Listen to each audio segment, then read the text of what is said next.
Verbal and nonverbal communication. When people talk about communication, the first thing that comes to mind is words or language. Language is our primary means of communication as human beings, which sets us apart from other species. However, as studies have shown, it is not the only means of communication. Think about a photograph taken in the center of a town. It provides information about the buildings, stores and services, people and cars, plants, and all kinds of details if you choose to take the time to look at it more carefully. Now try describing the picture and everything you have identified in it to your friend, or write about it.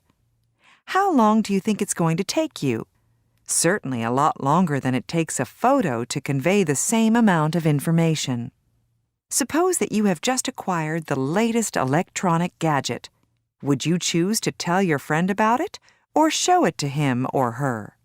Usually, we choose to do the latter, i.e., show it to somebody and point out all the new amazing features. In other words, pictures and objects can speak for themselves more efficiently and effectively than we can through verbal language. However, there are situations where a different type of interaction is required, when, for example, you run into somebody you have not seen for some time. You probably want to talk about everything that has happened, ask him or her questions, and talk about people you know, and so on. This is definitely a case that requires verbal language. On a partly different note, you see a friend you have not seen for some time at a distance. For example, different escalators at the airport leading to different lounges. You have both checked through security and cannot go back, and you certainly don't want to start shouting across the airport building.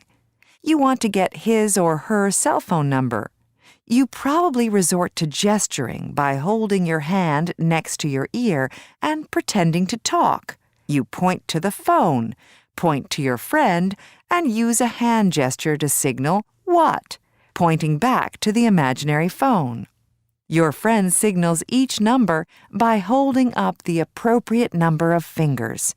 In other words, although language is important and allows us to communicate facts, feelings, thoughts, experiences, and practically everything and anything that we are interested in, it is not the only way we communicate with each other.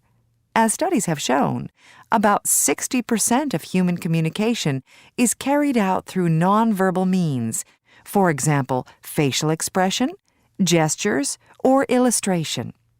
Maybe we should keep this in mind when we are at a loss for words. Our eyes and overall expression can convey what we cannot express through words.